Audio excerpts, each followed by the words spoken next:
Once Seek joined the Hunter Academy's tournament, he shocked one of the world's strongest hunters. The moment the matches began, everyone realized something was very unusual.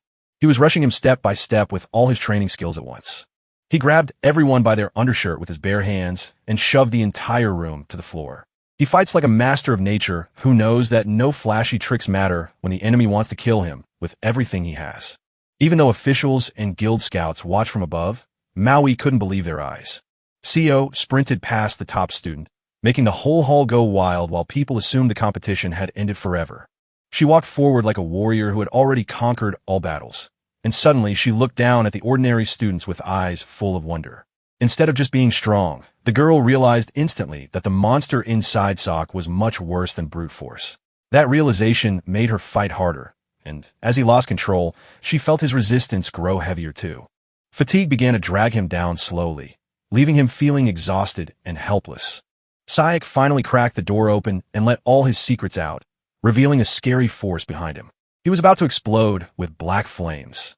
He tried not to burn himself up in anger against a foe. Yet when the air cleared, that same furious energy instantly sparked back within him again. Her strength finally snapped back, and suddenly she knew the man who had stood before her wasn't a normal rookie at all. You asked a question about that guy who suddenly got super strong. The story started the moment Hyunak told a stranger that he had been sent by his gods to save the universe. And from then on, everything changed forever. After 2 decades living in this strange city, he finally met the most feared enemy of all, the final boss, and along with a holy man, a powerful wizard, and a brave knight, they stood ready to face him together. The boss monster praised Sayok, telling him to fight hard and be a true hero while his own face felt just as tired. Sayok chuckled dryly, realizing that if the boss truly liked him, he would have been the one laughing in front of him instead. The boss monster stared blankly at the joke and got furious before exploding. Sayek stepped forward with his spear to stop the incoming blast, sending a loud crash through the air while the mage tried to offer help from behind. The boss monster screamed when it saw Sulk about to be torn apart if he refused to submit, claiming that the land they stood on was built entirely by its claws and fangs. It felt like the two were tearing each other apart with a sudden, fierce exchange of heavy strikes. Sayok snapped and immediately said, "This is a bad idea," before running away from the battle to hide in the shadows. He fired his spear full of magic power named Paradox Flame, unleashing an amazing blast that knocked the boss off balance. A thunderous crack shattered the air, sending the beast soaring through the sky. The wind roared and crushed the huge rocks as they crashed into the ground. The two fought in a brutal battle that left everyone else barely older than babies at the scene. Oh no! Suk felt a heavy weight settle in his chest when he tried to slam the giant monster down with such force. Yet the beast only laughed it off as if it were a joke, completely ignoring the crushing blow that had just been delivered. Sayek whipped his blade through the air, sending a massive cloud of dust and debris straight toward the ground where the arrogant figure stood, proving instantly that nothing in his world was safe. Sayek stepped forward to cut down the monster with that burning sword he'd just quenched, but instead of killing it outright, the creature slowly began to understand that its fate had been settled forever. The wreckage collapsed onto the earth while burning fire engulfed everything inside it. The monster praised CO because his strength had never been enough to crush it, yet Sekik insisted he was not from the trash world at all. No matter how much the boss dismissed their claims, CO believed his body would merge with this land, and one day he could be resurrected. Suddenly, it panicked as the screen began to fade away while Suk laughed in a sarcastic tone, asking why it couldn't finally understand what happened. Sayek whispered about how his special power was Paradox Flame, a fire built on abstract ideas rather than oxygen that could erase even the possibility of the monster ever rising again. Meanwhile, Siak mocked Seek, saying he might have killed the hero, only for the boss to realize that despite killing his comrades, they were now standing at the altar waiting for him to die in this final battle. Siak simply said, "I had already known." The saint jumped up and said, "Oh God, I can't believe someone's talking about that monster." Sok started letting loose his secrets, telling everyone that she kept saying she loved him even though it was all a lie because she hated being an outsider. It turned out every time she tried to hook him up, the whole scheme was working just right so he'd stop acting when the moment came for her. Oh no! The saint stumped himself as he saw exactly where the shock hit.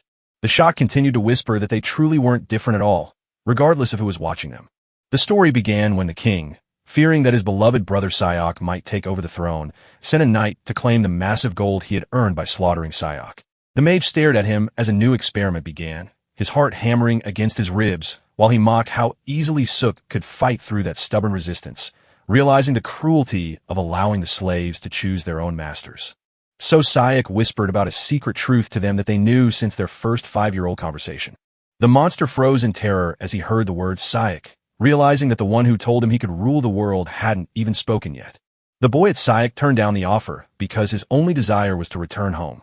2 centuries ago, Sayak was a boring 20-year-old office worker who forgot everything about magic and love. But a goddess came in late one night and promised to bring him back to this very place where she would show him her true power. When Sayak stepped onto this strange, living hell, he couldn't stop crying.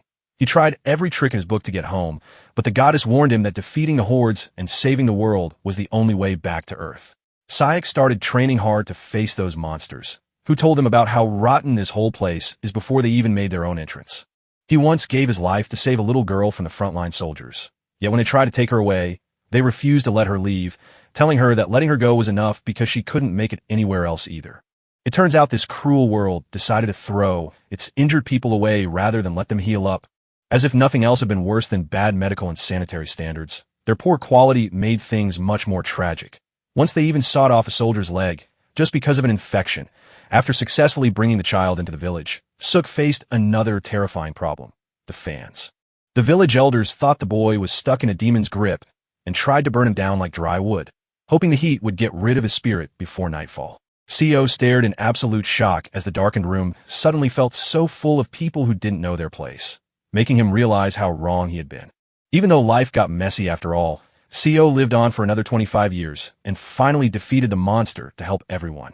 Seiko took a deep breath and looked relieved that everything had truly ended. He laughed as he saw the knight jump at Sayaka's side and told him not to kill him because his friend Suk really wanted to be with him. Sayak rushed toward the man as if to tell him he truly hated their entire world. Now that the battle was over and everyone else ran away, the lone warrior still felt his legs weak from fighting for so long. Oh my god, they were actually just building a giant shadow puppet made of magic to control a completely new creature from the ground up. Just then, Sak looked up at the clouds and shouted his name, begging the goddess to keep her promise since he had already saved the world as she asked. Suddenly, the sky tore open and the goddess appeared. She praised him for enduring so much, but Sayak was in no mood for her compliments and reminded her of her promise to send him back to Earth. The goddess asked Sayak if he really hated this world, even though she knew he'd built such a fortress of power that one moment he could nearly knock her over. She told him that when he returned to Earth, all the heroes who stood for it would crumble like snow in their dreams. It's not enough to tell the goddess that Sayak had to cut his own joke. Instead, he just needs to know he's been leaving her and that she thinks her whole life is dead now. She kept asking him if he'd ever truly regret choosing to stay back. Sayak told her what she really wanted, to go back to the world where they grew up together, even though it felt so far away now. Suk sat in a dark room where nothing seemed right, yet his heart beat like a trapped bird, and when the goddess finally smiled with such warmth, it felt like heaven was just another place on her own map. A radiant golden glow wrapped around Suk as the goddess whispered, revealing that his earthly form had vanished, so he would now live inside another beautiful home. Co froze at the news of his new fate and asked who she meant, only to find that the goddess told him everything. A body destined for tragedy. But the truth was even worse than that. Survival was not just her greatest strength. It was an absolute necessity because he couldn't lose. She warned him that Earth wasn't going to tolerate this kind of suffering. So Sayak refused to care and vowed to return to save humanity, proving that no matter how much pain she endured, he would never let go again. Soon after, Seek woke up with that fresh look in his new body, and suddenly, it happened right when he was supposed to be turning 21 this year. He turned out to have inherited the entire body of a civilian named Chan Suk. Then Seek stretched out in bed, completely released from fear as he discovered another reflection in the mirror beside him that showed his true face. That quiet moment when he finally felt awake again revealed a stark contrast. While his home was now filled with trash, there was a clear stream of water nearby, waiting for him in a completely different land entirely. Making fire wasn't hard at all. It actually felt much easier than chopping wood like a madman. The sock felt like an old promise coming true, and Sock celebrated that he had always wanted to hold on to it. He stumbled upon that tray of golden fried chicken without even taking his eyes off it, so he grabbed a whole piece right away. And there he was, feeling like he'd made the best meal ever because every single bite brought tears to his eyes. After spending so long inside hell, he finally tasted real food and shed tears of joy while the world cheered around him as that blazing red light suddenly appeared in the middle of the street. He stood before the clock, seeing how today's year and today's life were just two sides of the same coin.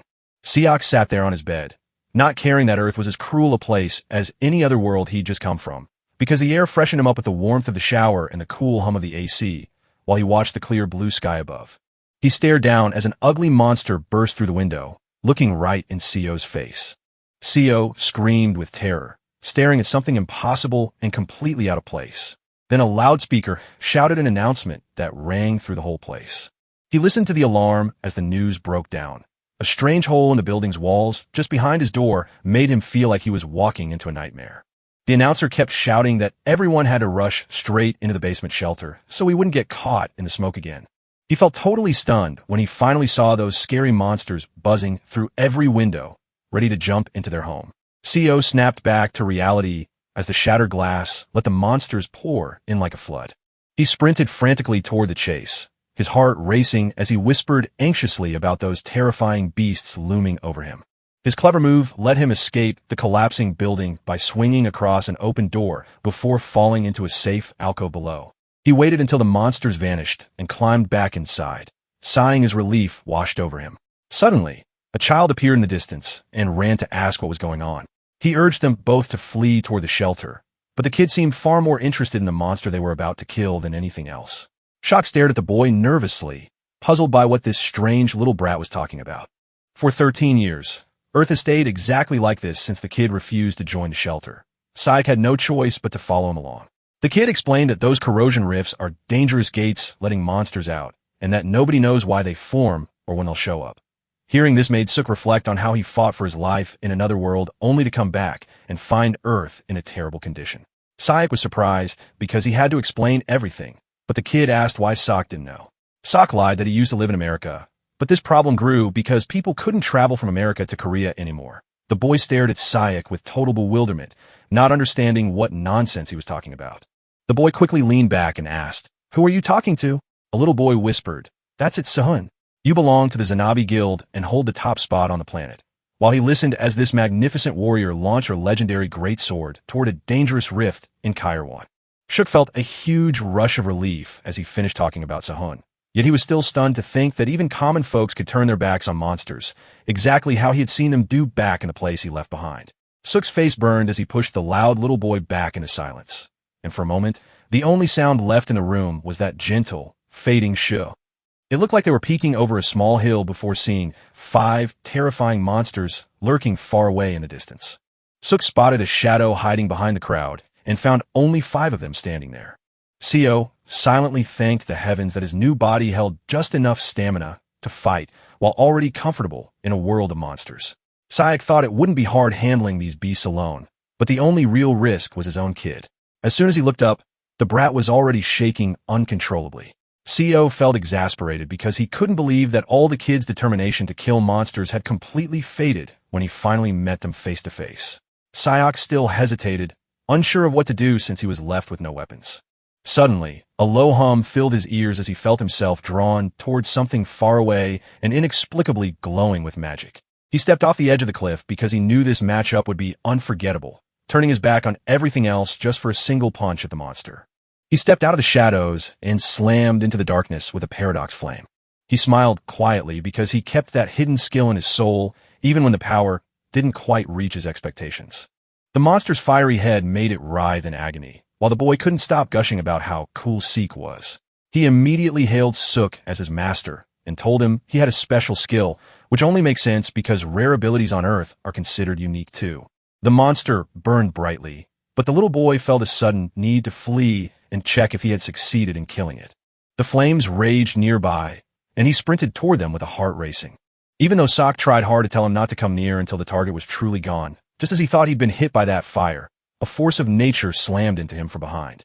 Sok lunged forward like Superman and caught it all in his hand before he could hurt himself further. Sok scolded the boy, telling him to shut up about all that nonsense online, while reality felt so wildly different from the movies. He then took a stick out of what he thought was his pocket and swung it hard at the monster coming toward them. The wind whipped the stick wildly, yet it felt like a heavy blade cutting through the air, sending that child's face lights up with wonder at exactly what they saw. He was so amazed by him that he asked if Silk was a hidden hunter. But for Sok, starting his new life wasn't a joy at all. In the end, he'd always tried to escape back to days when killing was what he did, and now he returned to those days too. Soon after, they both found shelter, and Sok decided to call the kid rascal instead of treating him like an elementary school student. It hit them like a storm as soon as the boys stepped inside the shelter. The boy's mom immediately looked for him and yelled his name over and over until she found the one who had been waiting all along. Oh my goodness, she burst into tears and ran straight to hug her little son like nothing could ever hurt him again, saying with such genuine emotion that she knew how incredibly hard it had been for his family to get through those scary times. As the woman spent hours hugging her son, Sok spotted that they were dressed in high-end designer outfits, which quickly made him realize how rich their family really was. Oh my God, the outside wall got crushed open like a piece of cardboard as a giant monster charged straight for us. The explosion shattered the old house in a frenzy of fear as people ran into one another. Yet no one could believe that such an easy target would be so hard to destroy. While the crowd tried to flee together, Yunyong shouted his orders so that CO could join his group in escaping. CO frozen at the edge of the spot, staring up with eyes that had no place but to burn out the rage brewing inside him before it could ever leave his mind. Rascal, the name he gave himself to that scrawny kid who saved the day. When Shock called out for why he wanted to be a hunter, despite knowing his family had plenty of money, he realized his father might just want him living quietly in a nice house without even fighting. And suddenly, Union gasped and cried out as he discovered that his own father had fallen prey to a monstrous creature. A rusted crack burst open straight through their basement hideout, leaving everyone feeling utterly safe for the moment. But then Yunyong found the terrifying truth. No matter how much protection they wore, there was still nothing truly secure in the world around them. Yunong said Yunong wasn't strong yet, so he decided to become the ultimate hunter to stop every corruption rift and keep the world safe. When Yuni replied that Suk thought it was foolish, Suk blocked his way and told him otherwise. But then Yunong turned cold water on him because the kid would never actually save the world. Unsung's mom was on the verge of losing her mind as she shouted for her son to leave, only to find herself stuck in a trap set by Suk, who was holding back a monster. A dazzling burst of light exploded from behind them, and when they turned around, they were shocked to learn that Suk had already crushed the beast with his paradox flame. He stepped aside and told Yunyong directly, "You can't win this by saving your own kind if you're going to end it anyway." Suk chuckled with an arrogant smirk and told Yunyong, "Saving the world isn't just for those who've already got it." The CEO's promise didn't just happen. It became a hollow shell before the reality hit him hard. He was holding on to that fake security while a pile of games and chips vanished in front of everyone, leaving behind a silence so thick it felt like the world itself had collapsed under his weight. Sayek realized, then, that his own presence wasn't enough to save anyone. With hunters already burning all their nights protecting the planet, he was just another ghost trying to reach a door that no longer existed. A sudden wake-up call made him realize his pockets were empty, so he forced himself to get out of bed and search for a job right away. But finding one wasn't easy since most places had vanished already. The endless cracks in buildings and foundations meant most companies fell apart before they could even see their boss, leaving him completely clueless about how to fix it all. He lay slumped in his bed while a loud notification about the hunter's job buzzed loudly from his pocket. The CEO sprinted away with such wild excitement that he almost crashed into a tree. He stepped into the new home and immediately found himself surrounded by thousands of friends who all shared one single dream: to become hunters in their own way. He caught on the street while someone else talked about being done with the job, knowing everyone was choosing a new kind of talent instead of the old ones. Everything seemed normal until a mysterious voice called out, causing everyone else to jump from their seats, while Sehun exploded into an earthquake of pure excitement. She made everyone feel like they were finally part of something big, because they all knew she'd never be absent, and that the Gnostics Guild had personally sent her specifically to find the best candidate among them. She turned out to be a woman named Han Senunga, who possessed an electric magic that could manipulate power. In class, Sehun teased Senunga over her ability to recharge a battery, but her boss's assistant immediately cut it off, telling him the little guy was just a hunter, not a power source. She whispered a secret about how Senunga could actually be an amazing expert, proving she wouldn't stop being useful for long. Another assistant interrupted and declared that hunting inside the corrosion rifts is just a real life or death fight, even when the candidate has great records at the academy, but still fails in actual combat. So Sehun praised him for his sharp insight and rewarded him with a piece of candy while the other guy watched with a look of disdain. Sekun knew that being out there in real fight was far different from standing around in a safe room at school, so she had to be very careful before training ever really happened again. A few minutes later, The host walked onto the stage to cheer everyone up as he began announcing the start of the next match, while hoping his friend Suna could show she had done enough to win. The host explained that the first candidate wasn't actually special at all. They were just a regular guy with no background in hunting, making it seem like such a rare talent. Did a CEO even dare walk onto that grand stage alone? When he shouted up for his boss's name, everyone jumped. Suddenly, a rival player stepped forward, and the host began to explain the rules of the fight. He warned them that anything but their personal weapons wouldn't be allowed to hurt anyone else, including people who might die in the process. In his heart, Siak only cared about saving the world while still eating well and living the way he wanted. So when he finally figured out how to win the big game, his only goal became getting those great scores straight away at the finish line. When everything was ready, the referee kicked off the game. The rival CEO threw his spear into flames and mocked the leader for wasting his mana. He didn't even do a thing before he started laughing so hard that the CEO had no chance to respond. He sprinted past the CEO, shouting about being the undefeated spear master of the Hunter Academy. And then, the man who stood so far away suddenly froze, realizing that the door to the room was shut. Siak landed a powerful blow on the man's chest, causing him to gasp in agony before realizing he couldn't comprehend what he just endured. Siak kept walking around after that, and suddenly his back hit a wall as he crashed into someone from above. The man hit the ground and cried out as he saw his teeth come loose again. Sek gasped as the man's back collapsed over him, yet he refused to let out a single breath, terrified of hurting anyone else who might have fallen nearby. The CEO couldn't help but think that the hunter looked like such a broken person who wouldn't dare claim his power, so he decided to throw him out with open hands. Meanwhile, Sehun watched this scene in amazement because she knew exactly what happened next when the CEO made those choices. She grabbed her tablet right away to check the CEO's history, but she found him as a regular worker at a logistics firm who had no magic whatsoever at all in his body. A friend named Sehun told his assistant CEO he'd hit something hard last night and then handed them both a wrapper of candy instead of letting them leave. The young man said he had spoken with someone who clearly didn't have enough mana to do anything for him. Back in the arena, Suk slammed the bat hard, ready to win this fight forever or never again. He swung the sword hard, and the other guy almost got wet because Suk was really close to him at that moment. The shock cleared his mind instantly, and he didn't have to worry anymore. Yet Sok managed to knock the guy out even though he promised to be gentler. Officially, that was Sok's first Real win for the day. The government officials went wild because Si-hoon saw others plotting before they even could start talking about it. They tried to stop her from seeing what Suk really could do, but that plan failed when the time came. She stood tall as if ready for a long walk and told them why she couldn't stay home. She needed to speak with her boss before leaving the building. The match was still going strong, and Seo kept crushing his rivals all along, always in relative ease. The old guy sat down in a chair and sighed deeply as he saw the hunters start disappearing into the night sky. He hadn't even pulled out his gun.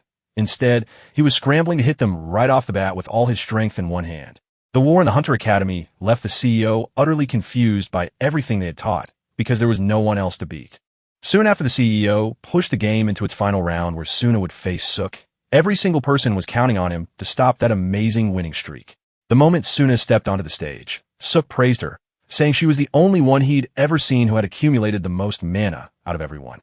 On the other hand, Sunga tells Siak that he might have gotten this far just by luck, yet she insists that his lucky streak has ended. Sunga holds onto her sword and declares that she finally understands the plan. However, Seek has no special abilities at all, which means he is completely limited to just punching anything standing directly before him. But she tells him clearly that she won't be gentle with him anymore. Suk stared at the warning sign and felt his heart skip, knowing that even though he had a special talent, he would never use it with Suna today.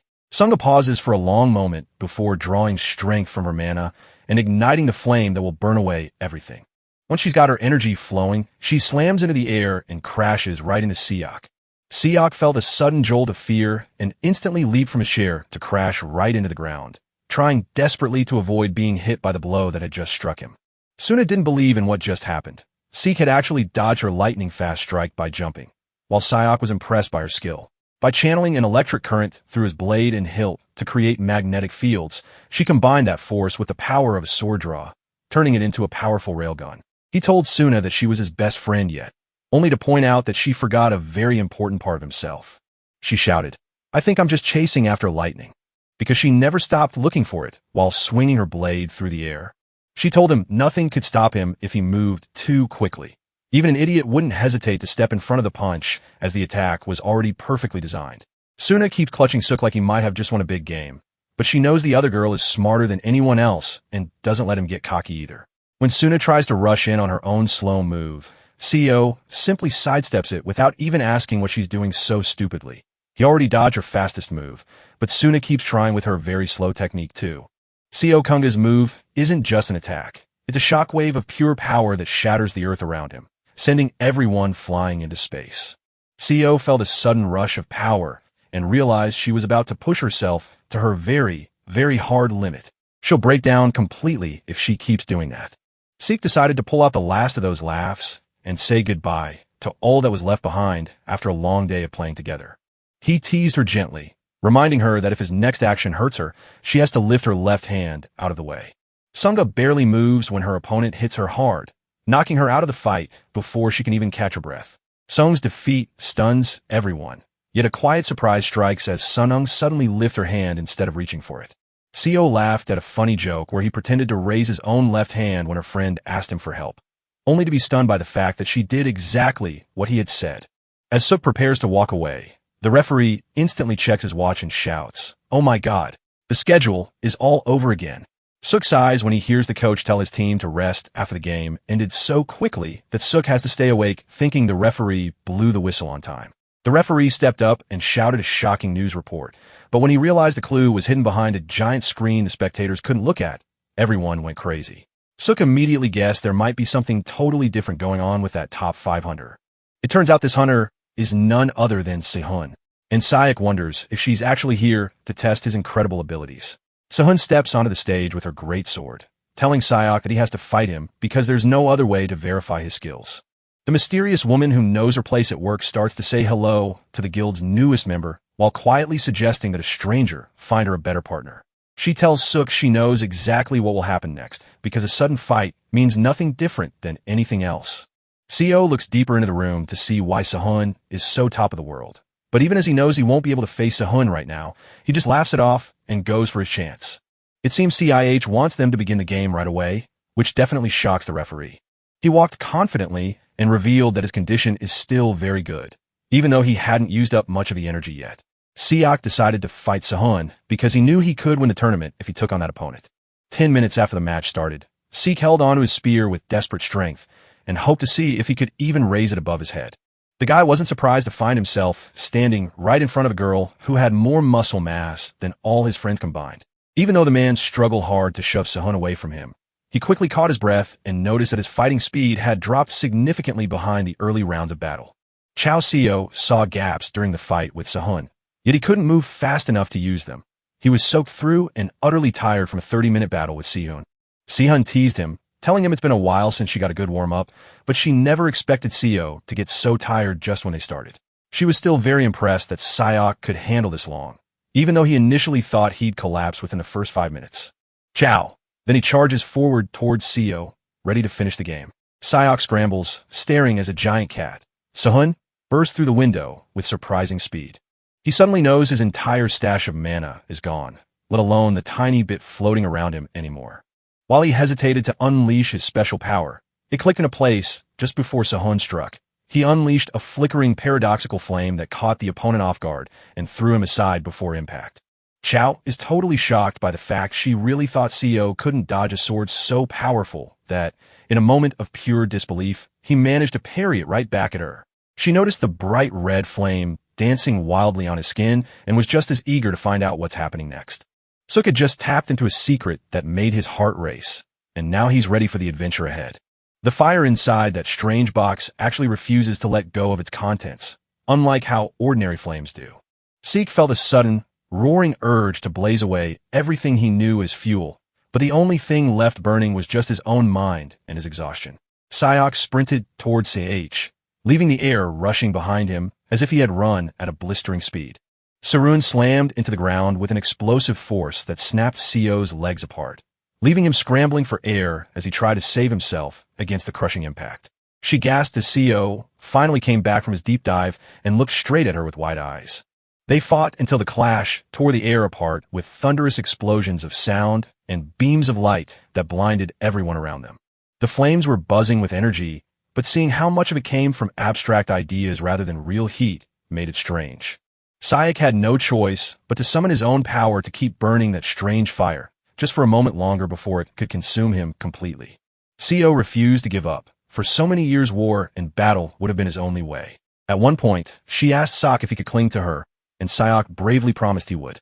So, Seek asked her if anyone likes people who can't stop trying to quit, and she laughed because he said no one hates those kind of folks. Just as trees leave behind charred remains after burning, this strange fire left behind its own leftover smoke and dust. Imagine a world where every single thing could be set ablaze, and suddenly nothing but ash would remain, leaving behind a ghost that never truly vanished from existence. After 4 hours of hard fighting, Sehun finally pushed Co down, and her teammates cheered as she thanked him for standing up so long.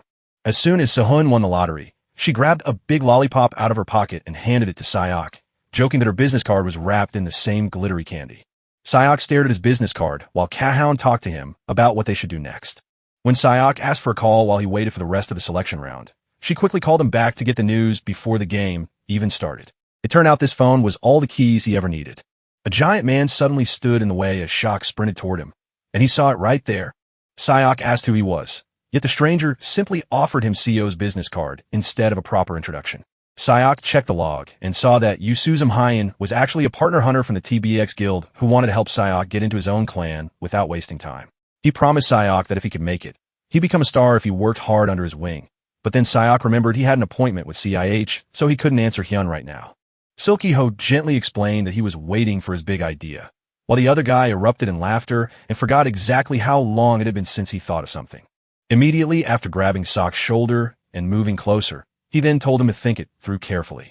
He laughed loudly after the bizarre show and walked away, but never let Co know that they were going to meet up again. Suk didn't hesitate. He instantly realized the TBA's plan had already been scrapped before even getting a chance to execute it. Cyan would answer him when he asked Sayak where to go next. She walked into the small hut on the second floor of the Hunter Association building and said, "Come here." A little while after Seek walked in, he found himself standing right before a cozy-looking cafe that felt as much like an inviting spot as it did like home. Cyan gently pulled the door open when he stepped inside, feeling a sudden shift in his mood that Co's face already showed. She stood beside him at the table and asked carefully, "Did something happen to you?" Seek told the story of how a very big man named Hyun came up for hire.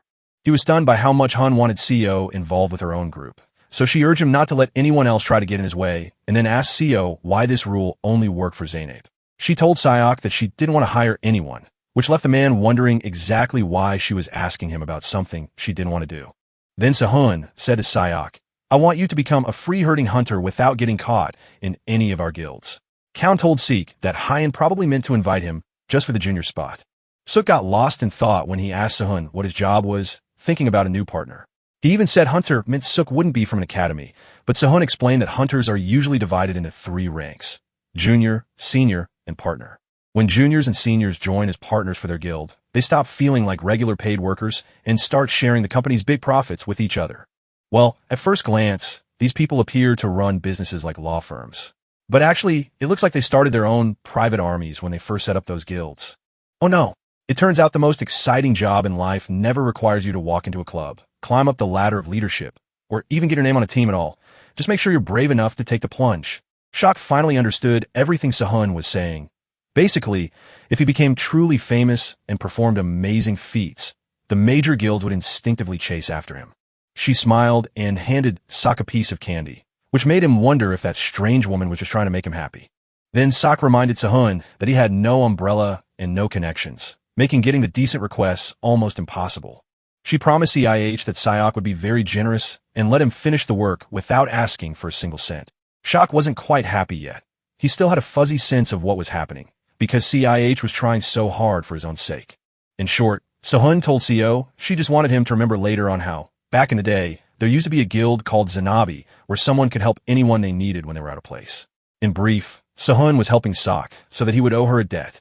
A mysterious man handed a sealed letter to his boss, revealing that the secret of launching the project belonged entirely to him. The CEO shouted, "What?" as the woman stepped forward and revealed the secret was actually a request from the city itself. It turns out this strange move happened on Gaidong Island in Incheon, a dangerous place where the earth has been eroding for 2 years because someone tried to stop an erosion fissure.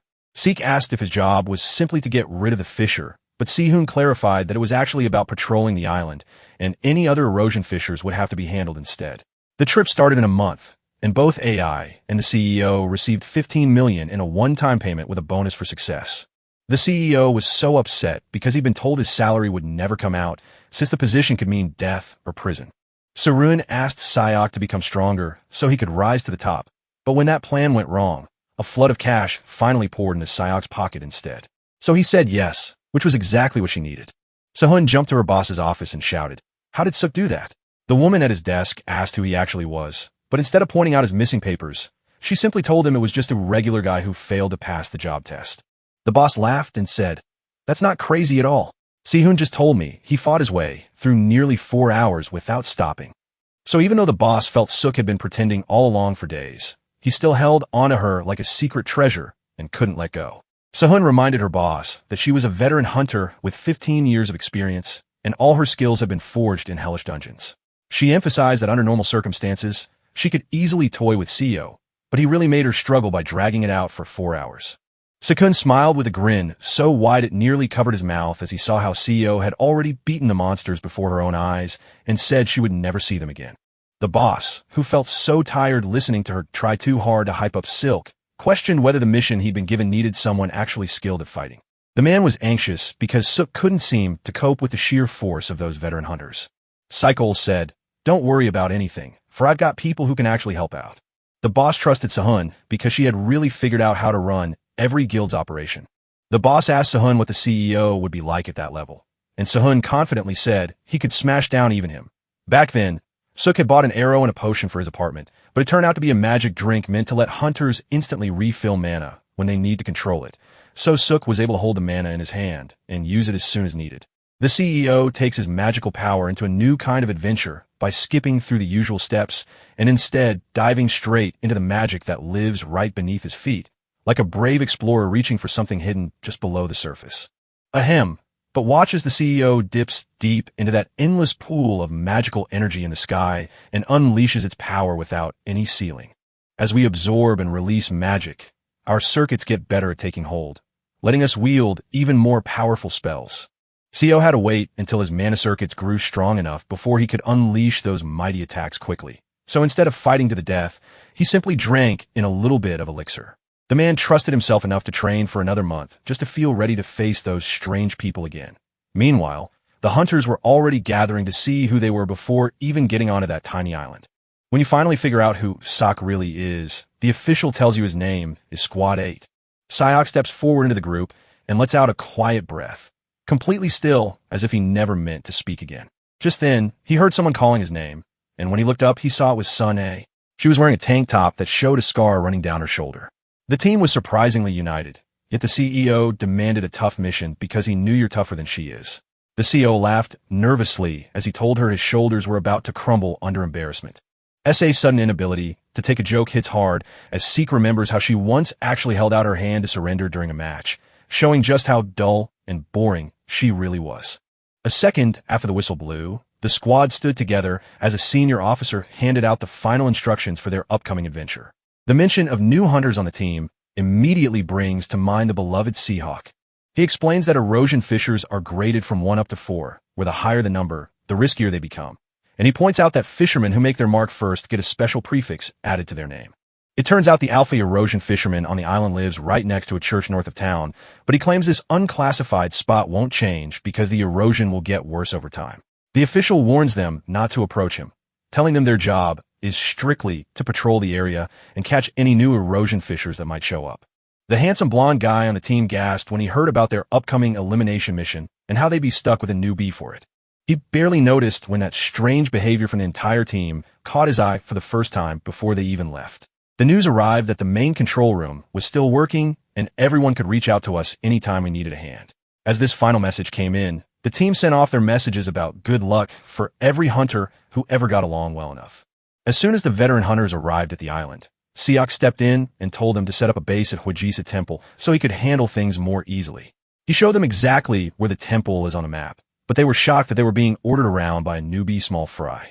They want to know why Siak was heading there first, and Suk explained that from here, they could watch their target area and even reach the peak directly. Finally, He noted they could use his old building for shelter, which would be no difficult choice in the end. The veteran hunters immediately yelled at their faces, arguing about how countless other places could have stopped them, and one guy even asked what if they got trapped after climbing the mountain too hard. Seek reminded them that they weren't fighting thousands of enemies, so there was no way they'd get stuck in the end. Even though his friends tried hard to convince them that this new leader was a threat, the common hunters decided not to obey him at all because he looked so inexperienced. Sayok felt completely stunned, seeing how many fools were out there on Earth, just like those in another world, who wouldn't listen. CO then suggested they split up instead of following his lead. Saying watched CO go back to his room, ready to wait for the next arrival as they walked together through the quiet temple grounds. Shaw looked around and found a stranger who was following him, making the man's question about the trail seem strange at first. So called out, "Ku Minj, you're following me?" "What?" Minjai grinned and explained, "I'm just here to keep an eye on you since we're both rookies, so I need someone watching." Suk's eyes lit up with wonder as he saw that there was at least one decent person on the team. Sayek slammed his hand down so hard he nearly broke his arm, calling out in a low growl while the other two froze in place, just before they could move away. He pointed to the darkness and then urged them forward, pulling them back into the shadows where nothing was moving. He gasped as a wall of monsters slammed his face into the road, so quickly he nearly broke out of it before he even realized what was happening. So when Sayok asked Min Jae what his secret trick was, the boy froze mid-sentence because Seek had just said they were going to face those monsters. The hunter paused in the middle of a discussion about how scary monsters were, then asked himself again whether it was even possible for them to be so easy to defeat. Min Jae answered, saying the power came from fire, and then CO pointed out which of his abilities he believed had the highest confidence in. Min Jae watched with wide eyes as he handed him a glowing device to launch an assault against the terrifying creatures on his radar. Min Jae stood up and shouted, "That's reckless. There are only 3 of them versus 50 monsters, so we must radio the hunters immediately." Sayek paused and said, "But they'll still make it if the rest can get out in time." He noted that their group traveled directly to Gwajiza Temple, while theirs went along the coast. Later, Seek said it all made him reckless because there was no promise anyone would show up. In fact, the monsters scattered while he waited and became a real threat to the rest of them. Min Jae knew Sayok right then too, since the other hunters probably wouldn't rush out after that heated argument. Seiko told him exactly how to fight the monsters, saying that while the odds looked bad, they had to act quickly before things got worse. Since there wasn't much time, CEO began sketching his plan in the sand while telling Min Jae, "Do you think he will be the first to unleash a fireball that blocks 2 of them before they get completely stunned?" He couldn't believe it until he finished explaining every possibility. Then, as soon as Sayok spoke, Min Jae launched a massive fireball straight into the monster horde. That blast was so powerful it didn't even let the fire escape out of control. Every monster that got hit by that wave was instantly put to the test and burned away like a living thing. Min Jae pulled back and whispered that firing fireball took time again, while Sayok sprinted over to grab him for a second shot when the gun was finally ready. Min Jae confirmed the order as Sayok directly tackled the enemies, yet without being hurt or dying from the flames while they were trying to flip their hands like flipping a coin. Since CEO always cared about getting things done on missions quickly, he knew that his job was clear: hold off the horde until the next fireball appeared, even though he had no other choice but to fight them by himself. That's exactly why we had such a crucial role division. Sanga caught every stray creature before it even escaped the line of his own defense. A split second passed, and Min Jae had already told Suk he was about to unleash his next fiery attack. As soon as the boy stepped aside, Suk managed to dodge the blast and set up a devastating strike on the foe ahead of him. Soon the group wiped away every enemy, but CO praised them for their hard work. Then Min Jae grabbed Min Jae's gun, startling shock before they could even start a heart attack. Instead of shooting, Min Jae urged them to wait while Sok breathed relief at Min Jae's move, thinking he was going to shoot him in the ass instead. The guy who sold his dead body got a chance to make some money after the crew left the place, and the boss handed him control of everything else. Soks were completely clueless about what a scrap dealer actually meant, yet Min Jae explained that it was incredibly hard for people to find loot when monsters' corpses are so heavy. Shipping them gives permission to the scrap dealers to rush to finish the mission and take anything valuable they can get. They first collect the chips, then decide how much each piece is worth before you even look at it. So the shopkeepers cut the profit from them before handing the money over to the hunter, who puts their share behind his own business. Sox asked Min Jae about being able to trust those who sell old cars, and she explained that the reason signing a deal with them mattered so much was because they were really reliable people. Min Jae gave a shout of approval over Sayok as they tackled a swarm of 50 monsters. Then his quick mind spotted a sudden misstep and turned to warn the newcomer. Without hesitation, he grabbed Min-jae and lunged forward to dodge the huge monster stalking them. Luckily, Min-jae escaped without a scratch. In shock, he questioned what had attacked them, but Sek quickly realized it was only a mid-level boss. Seek stared in shock at his new surroundings and immediately wondered why the evil horde he had finally beaten seemed so familiar again. Sak noticed the monster wasn't even worth fighting anymore. With no moment of hesitation, he ordered his teammates to retreat and stepped forward alone to face it. Seok shouted, "Get back," then looked up and said, "Unless you two decide to stay inside your body bags."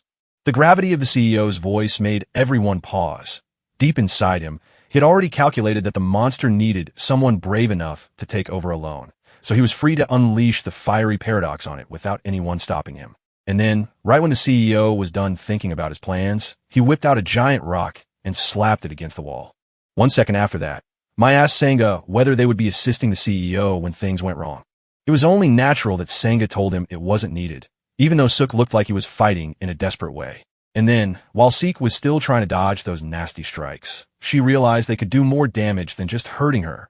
Basically, he kept dodging while trying to attack him all the same. Senga watched as the black flames that erupted whenever Shock's spear struck began to grow wilder and faster, leaving her confused about exactly how much power each blow held. It started as if the boss were struggling, then revealed to be simply playing tricks on the monster. Senga felt a wall of silence as she watched the CEO, who looked like a very young wolf, enter the room. After playing a long game with it, CEO threw his spear straight up while the monster charged toward him at max speed. Senga immediately scrambled and thought he had been knocked out. And suddenly, the monster lunged for Sok, but the spear shot down straight in his chest and caught him right there, pinning him up before he could move. Sayok never moved a muscle, proving that he was completely sure of his abilities and that the creature managed to move even though all its power vanished from him. So Sayok finally gave the final push to complete this big project. Mei sat stunned as the world spun around her, because CEO couldn't even fight that big beast. The CEO asked Minsei if it was normal for such a monster to appear on the island, and Minsei replied they were just wondering because this wasn't even a fault of the corrosion fissure. It could only happen if they had entered a fissure at least 3 or higher. At that moment, Seek remembered during the mission briefing that the Alpha Corrosion Fissure hadn't been classified yet. The CEO said he'd called the 2 bosses together and told them the Alpha Corrosion Fisherman had finally climbed the ladder by winning a spot for 3rd place. Sunga couldn't believe she'd seen that entirely new briefing, yet the CEO insisted she reason through it himself. He told her he had no idea how to describe what was happening when the fissure didn't hold that crucial position. Minsen's panic spiked when she realized how far apart a classified fissure actually is from a rank 3-1. MSY shouted that if this distinction held true, everyone else would be in immediate danger and could barely get out alive. MSY quickly told them to go and help save the other hunters, because even though their skills were weak against the CEO, they still had every bit of hope left. The CEO flatly refused the offer, telling Mindsy why it wasn't worth risking at all. He reminded them they were just human with their own limits, and that their mission was to find new corrosion fissures before anyone else died on this island, not to rescue hunters in distress. Sangha asked what Suk would do if he was standing next to another hunter instead of his own group. CEO didn't grasp her meaning because she kept explaining it clearly. She also wanted him to beg to save himself, so they both knew the truth about his situation. Sayok spoke with a steel voice, explaining to them that he didn't refuse because he simply couldn't grasp how emotions work. Instead, he was only expressing that even when things die, there is an inevitable result happening every day in this world. He told them that when they finally get to face those tough deaths themselves, it's completely normal for many people to give up trying to survive them all the time. Sioch suggested they stay calm, because their very emotions could be the very thing that would let them go under in a cruel situation.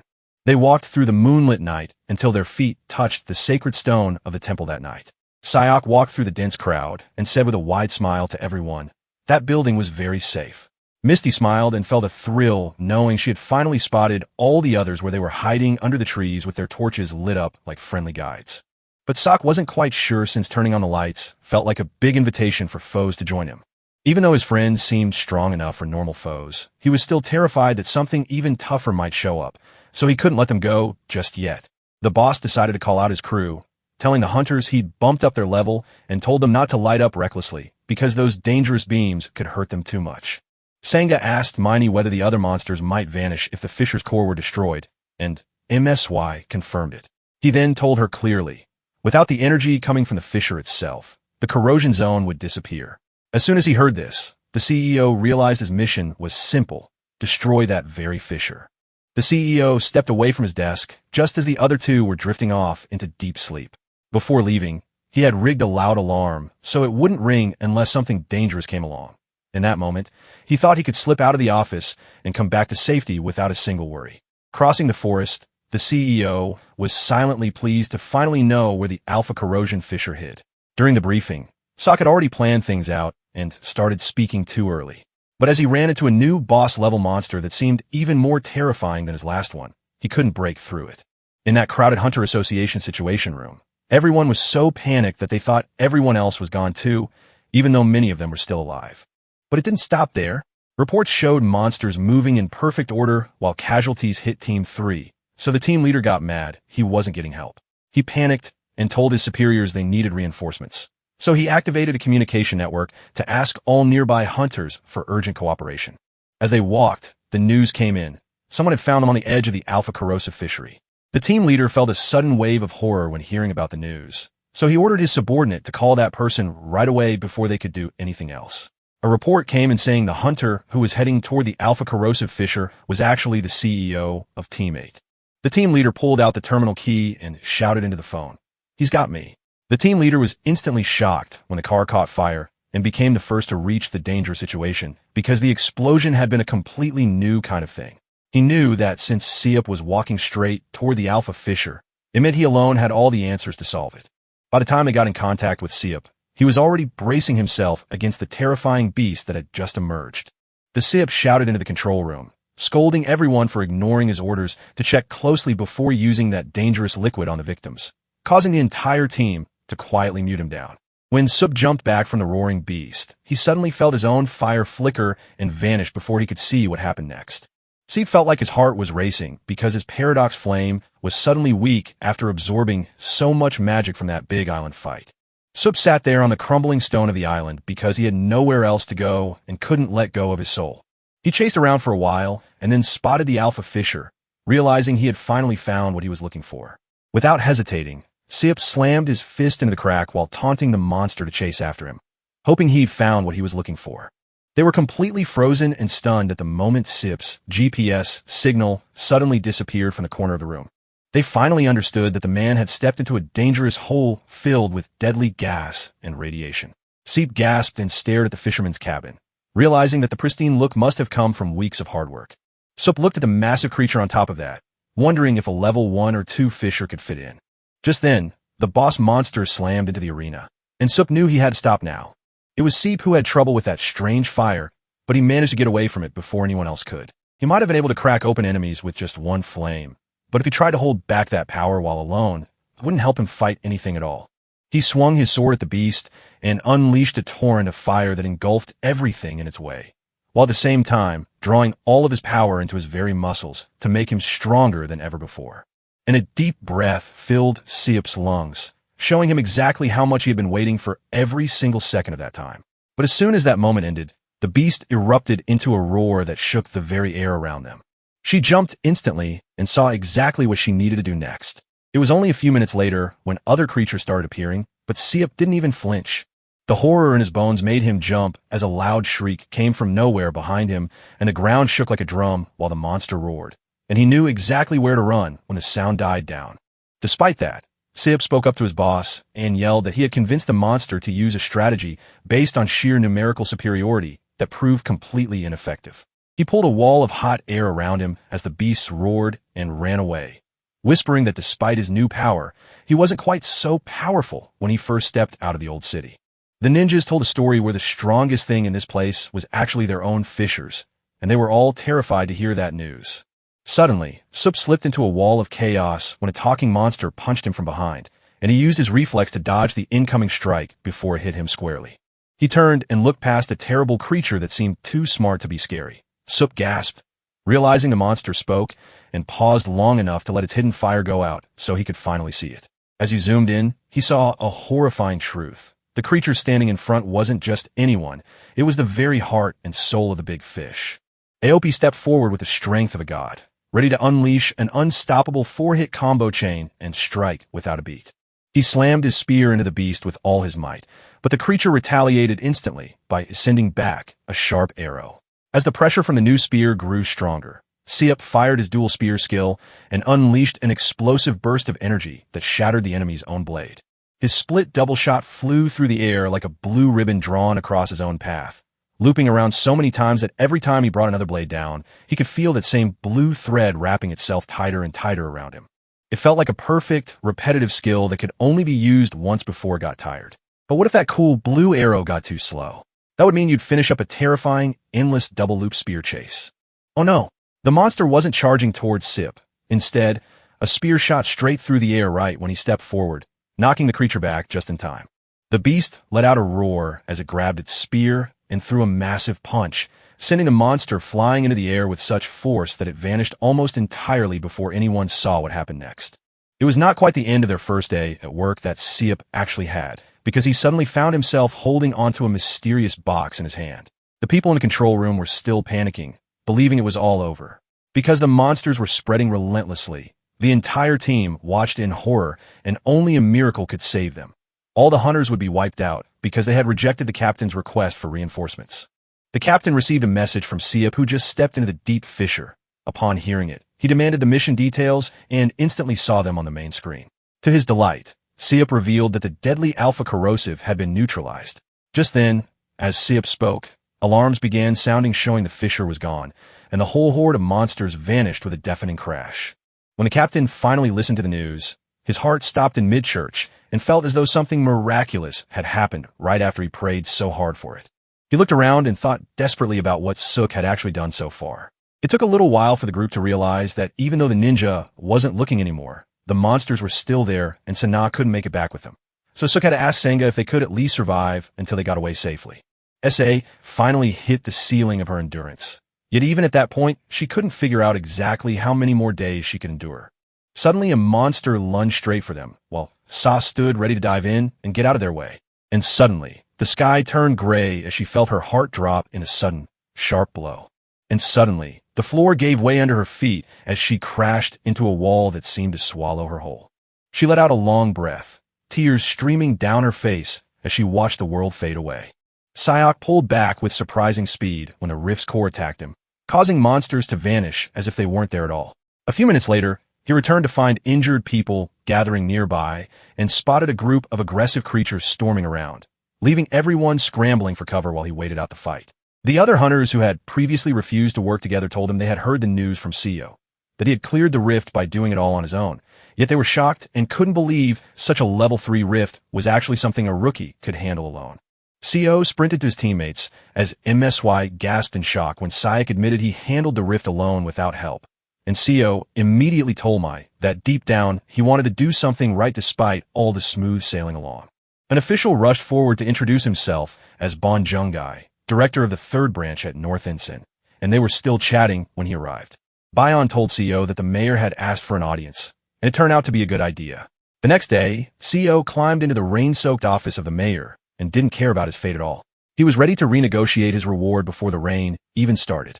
He stepped onto the steps like a hero, but immediately met Lee Pilge, the communications and liaison officer, who nodded warmly to him. Pilge stepped off the road and told Sok, "Look, the mayor was so eager to see us, but now he's just stunned by what we brought home." The mayor dropped his calendar like a heavy bag while Sook laughed, thinking it was just an excuse to not do anything. Pilge told Sayek not to say that because a rookie hunter single-handedly destroyed a level 3 corrosive rift hadn't happened since the very first active hunters. Sok was surprised to learn that someone had done this before, and he believed that person must have been truly formidable. Not long after they arrived at the mayor's office, Mayor Park Juna welcomed Sayek, apologizing for calling him over in such terrible weather. Juna leaned forward to let Seo sit down and handed Pilge a cup of coffee. Even when they were only together, Ji Hune celebrated him, telling him that his work had truly made a difference for the nation. He admitted the island had long been a stubborn troublemaker. With tight budgets, they couldn't afford to spend big on a high-cost guild, so it was hard to hire an expensive one. Shock only smiled back as he knew the problem would finally be fixed for a relatively cheap price. Seo stared at Juna with a surprised look as he heard the news about her first mission. "That was right," Seo replied, smiling. The mayor shot up from his seat, shouting over the airwaves that Seo had taken his first steps in Incan and that Korea is the safest place on earth, while Sayok stammered about how this man suddenly felt wrong. The mayor kept talking about Incheon being a crucial commercial hub of the nation as he told everyone else to stay calm. Well, that's the kind of situation where you get stuck in a real estate market after all. The Free Economic Zone project attracted tons of foreign investors eager to jump into it, but then came so many more offer letters that it became impossible to pick which one to take seriously. The mayor spoke to CEO about how much money was flooding into Aenean's big towns, but then immediately promised his own help to ease Sayok on chaos hunt life for everyone in the neighborhood. Bayan sat beside Sayok as they walked toward the mayor's office, asking him why he decided to become a hunter. The Sok used a story about the need for others to clear up a blockage in the toilet, so you wouldn't have to dig through yourself. When Bayan heard this, CEO realized with high confidence he'd surely become very popular soon. That's why he wasn't afraid. The world was already waiting for his help filming ads and casting him in popular TV roles. Suk felt heartbroken knowing Bayan was so worried about his career. Yet Bayan calmly explained that the world often gives people a chance, but also a lot of pressure they can't keep up with. He smiled and explained that it made sense to believe the only place left was in Korea, which he proudly called the final remaining sanctuary of the planet. Bayan let him know that the wonderful result of his hard work made many people watch him with great interest, so they couldn't help but feel proud to be part of this success. Beneath the moonlight, Sayok whispered that he loved being the last thing left behind before the world ended. Sayok stepped into the mayor's office and saw a man standing before him as if to deliver a final speech on the day he was going to take office. Sayok knew that no amount of talk would ever change the fact that the president was already in charge, so he decided to get out of there immediately. Sek knew his life was a long war and endless pain, yet he found it utterly pointless. Sayok asked the mayor how he felt about being offered money because he didn't need any extra help at all. The sock slipped out of his hand and began shouting, "I am very sure I'm going to get more votes next year." Sayok brought out a big surprise to the mayor because he told him his smartphone is so full of new things lately. A stunned mayor stared at a young man named Sayok, then wondered why the young man didn't ask himself first whether he truly needed permission before asking for it again. That's true. The mayor actually had the right to lead the squad while they were still rookies. He only needed permission before he could truly start his missions. When Sayok watched the mayor's tricks, he thought the master must have learned from his own discovery and is ready to parade everyone with that same skill.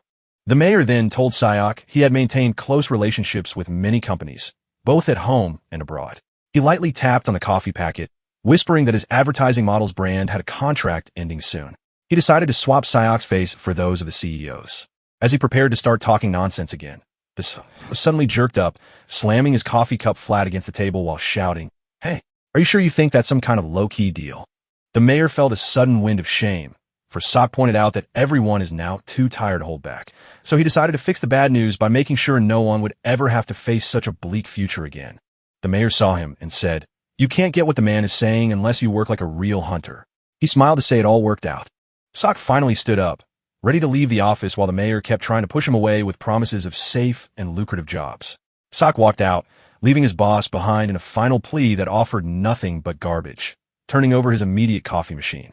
Meanwhile, a man with an odd look was caught by reporters who told them their new experiment on the island had failed because the CEO had shut it down. A strange fire burned around this guy's body while he watched footage from a match his team had won. This man found that since the system started last year, every single day of the month gets an update on how high they rank in the world standings. Everyone is so excited to see who comes up next, because it means their place in the nation is being decided today. He usually waited until everyone was busy hunting to see whose name appeared first at the top of the list. Even though the rankings didn't shift much, it continued to be a great source of public fun. Sayan really liked the rankings and wanted to make sure Siak was included. And when everything changed in the end, Sean sat at the bottom of the leaderboard, but he wasn't alone. Kim Chahan and Koarium were also down there, both ranking low as well. It felt like the crowd cheered for Dang Top when he took the second spot in the race. Suk got his one and only spot in the race. He finally got that big press conference because everyone had waited for him to answer the questions. Silk had been a most rookie of all time when the third-ranked dungeon opened up. Every question came from the endless barrage of questions that kept him guessing. Finally, after what felt like an eternity of waiting for answers, Suk stood alone and called out a final word to the reporters. It was then that he declared his absolute best effort before being pulled away on a tour by Association President Moon. He took him to the old site of the giant crater at Gonzo Prison, where Mun explained that seeing it meant facing the end for countless nations whose power had been stripped away by those terrible rifts. He pointed out how the South Korean military had turned their attention to tech, proving that a nation could defeat an enemy while also creating something amazing with its own power source. CO asked whether countries without a way to handle those huge cracks would have a bad end, and Mun nodded. He then told everyone they should get a closer look as the cracks grew near the crater, noting there were 8 of these deadly rifts across the world, and that the Gonzo prison site was just one of them. The secret tunnel connecting the dark prison to the bustling metropolis has been waiting since those early days, and now it's tearing apart the world without a single warning sign. Even if everyone else stayed, those who ran out would be tossed back into the mud and rusted away right where they started. It felt like a foggy morning when the entire city went silent and vanished forever without a single sign left behind. As Mun and Sayok walked away from the scene, Mun explained that global power wasn't much better than before, though the big players were still down. Sayok was happy to get this news, but he felt confused because he had been standing right there listening so many times all along. Mun then told Hyen that he had been seen at the Tibet Guild for a couple of days before the rest of the group went home. Apparently, the guy seemed to have lost his mind because Sayok refused to join his guild. He even wanted to know where Suk was hiding, but Moon gently reminded him that what he said about his own past is completely private. Mun then told Sayok that the Tibet Guild believes survival through competition is their main way, so if Seek doesn't join them for good, they may try to take over and force him into it. He couldn't help but feel heartbroken as the prospect of going that far seemed impossible at once, though he kept wondering if he could manage it right away. Mun said Suk was a tough guy who refused to join any guilds, letting him roam freely without restriction, while Sok agreed that this was exactly the kind of freedom Mun wanted for him. Mun told Seok that he'd have to raise his profile if he wanted to stop Tybeck from coming after him. He mentioned there was a way to do just that, and one of those ways was to take on a mission from the association president himself. The moment Sayok heard this, he wasn't surprised at all. He knew the president had a hidden motive behind everything. Sayok immediately asked the old man,